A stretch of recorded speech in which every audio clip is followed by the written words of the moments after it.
Audio commentary done by KeRo, and this time I'm going to be commentating on a game between SK Soju and Kuroro, which is an undead player.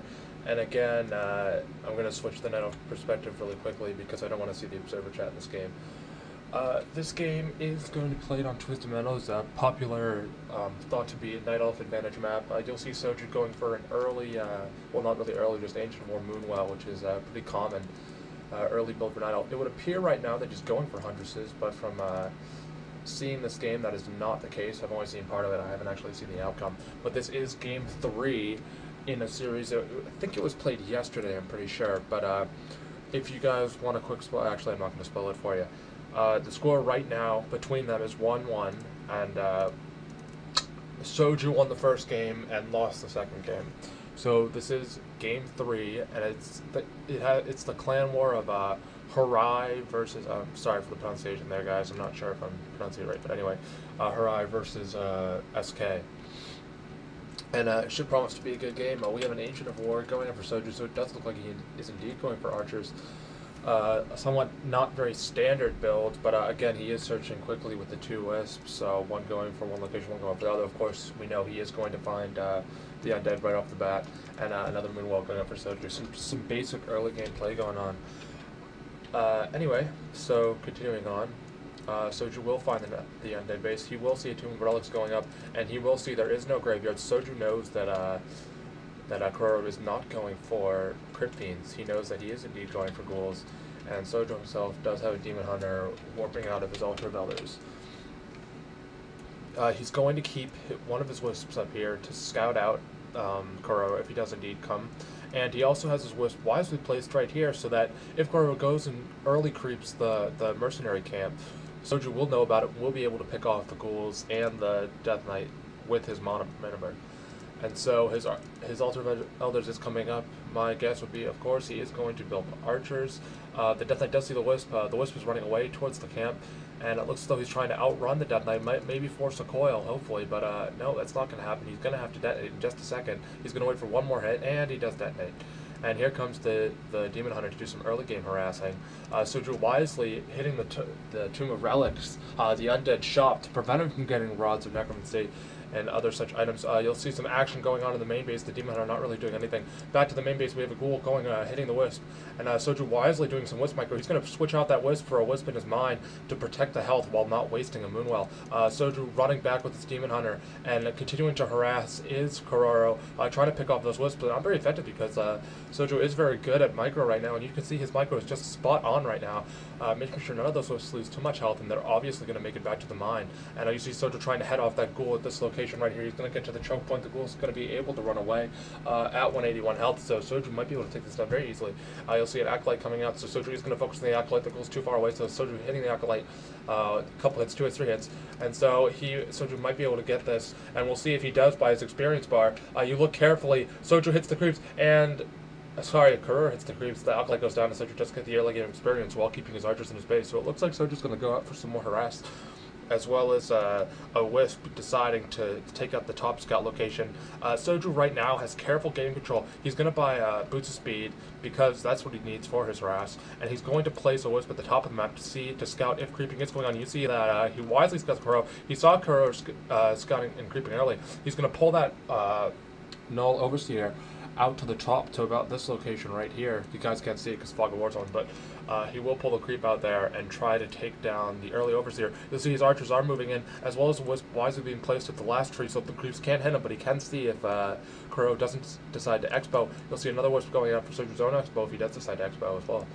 And Soju teching up to Tree of Ages, another Moonwell going up for him, some basic build. And you see Soju does find Kuroro creeping right in the middle of the map. He does stop him, and that no Overseer is not going to be able to go down because Soju does see it. Soju's going to come to the middle, and he is going to try to find the ghouls and see if he can pick off this ghoul right here. You can see that the ghoul does indeed get destroyed. Wisp going out for Soju, some good control by Soju. And he does see that this no Overseer is going to go down, so it does look indeed like Kuroro is going to be stuck with creeping, and Soju is going to go and finish off this last creep right here.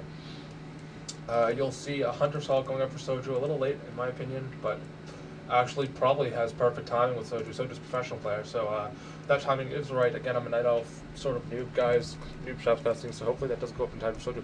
And you'll see Soju probably will get his second hero, the Panda. Typically would be a Panda versus Night Elf because of the fact that Night Elf, that's usually what the standard build order is. Usually they go for a double Ancient of Lore slash build. I know you'll see the Death Knight doing some more harass, being able to cancel the Ancient of Wonders. The Ghoul might go down because Soju does see it, so just chasing after the Ghoul quickly with the speed. So we should be able to take that Ghoul down, and you'll see that Ghoul is indeed going to go down if the Demon Hunter just a little bit before the Ghoul is down.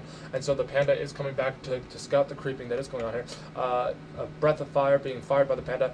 2 more skeletons coming up for KeRo, and it does look like Soju is going to focus on one of the skeletons, and maybe might be able to take that down to get some additional early game experience. But again, the creeping advantage right now does go to KeRo because KeRo does have that advantage by creeping early, and Soju really hasn't done that much creeping, but he has been doing some effective harassing. And again, you'll see wisely a brilliant move by Soju right here. His Panda going around the other side. He knows the end is going to head back to his base. Picks off 1 ghoul. 3 ghouls on low health. KeRo getting surrounded. So Soju has a surrounded here, but he is going after those ghouls. And brilliant multitasking right here by Soju. He's hopefully going to take that ghoul down before another ghoul goes around him. And you'll see that ghoul is going to stay alive while Soju's on very little health. His Panda chasing around, and he's going to wisely look at this move right here, guys. This is a brilliant move by Soju. He's going to pull his archers in front of his Demon Hunter so that, or behind his Demon Hunter, so that Death Knight can't catch up with his speed aura, and that Demon Hunter is wisely able to run away. So Soju isn't really caring if he's going to lose an archer right now. KeRo is going to try to block that archer. Another archer, brilliant micro by Soju. Another archer coming to block off his archer that is under attack. A Panda coming to rout off that Death Knight, and you see this archer might go down, but he's probably going to heal that archer quickly, and then you'll see the healed archer does get healed out his Moonwell. Some brilliant micro by Soju, easily seen in that instance. Just a great play by Soju, very well executed. You see he does move his Ancient of War down for some additional creeping down here, and that's exactly what Soju's going to do. He's going to creep down this lower location at the mercenary camp with the typical Golem area. And Soju bringing down his Panda as well as his Demon Hunter to take down this creep area, carefully keeping an eye on his expansions at these 3 locations. You'll see Death Knight is coming down to do some harass. He's probably going to hit the weakest archer or just pick off an archer, and he does fire Death Coil. And so what seemed to be a Westy Death Coil, some brilliant micro by Soju again, trying to pull that archer around. And you'll see he's aborting his creeping right now, using his Panda to creep while his Demon Hunter chases the Death Knight. Soju would probably be wise to fire a Mana Burn right now, but because of the fact that he's only level 20, he does indeed fire that. Some gargoyles coming in, so Soju now knows that he's going for Ghoul Ganados. It looks like this Ancient of Wonders might be taken out. The Ancient of Wonders would be huge if it's taken down. We'll come quickly to heal that, and Dryad's slowing down the Death Knight while the Panda keeps creeping the Nalab. Some excellent micro by Soju, and some excellent multitasking actually, which is one of Soju's strong points, is his ability to multitask. His APM is very high, it's around 300, in the 200s, high 200s, 300, so he's able to do all of this quickly. And it's not just spam guys at the professional level with all this APM. It is very well used, and you can see just by this last 30 seconds or so that Soju is doing this very effectively. And it does look like Soju is indeed going to use his Demon Hunter to get some items quickly to shop. He'll probably buy a Staff of Preservation, also called the Staff of Imba, but I don't really think it's Imba. I think at a professional level it's completely fair. And you'll see he does indeed go for that staff, so that he has the ability to transport his units back. And we'll see how he takes down his next creep. This will be my next guess of where he's going. And he's going to use his archer to hit this creep, and brilliantly teleporting his archer back so that the creeps don't immediately take down his archer, because these creeps are very powerful. You'll see, wow, quickly getting creeps, some great timing and game sense by KeRo coming out right now. Soju quickly abandoning his creeping, trying to keep that archer alive, and that Dryad alive as well. The archer goes down. One archer goes down for Soju. Dryad goes down as well, and some alcohol being fired onto the gargoyles, but no real damage. As you can see, one archer on very low health, but was able to survive. And so some other micro, very well done by Soju. Again, he's going to try to get that creeping location, again by using the Dryads, and pulling him back to try to attract damage to the Ancient of War, which he doesn't actually need anymore, and is a good tank against creep.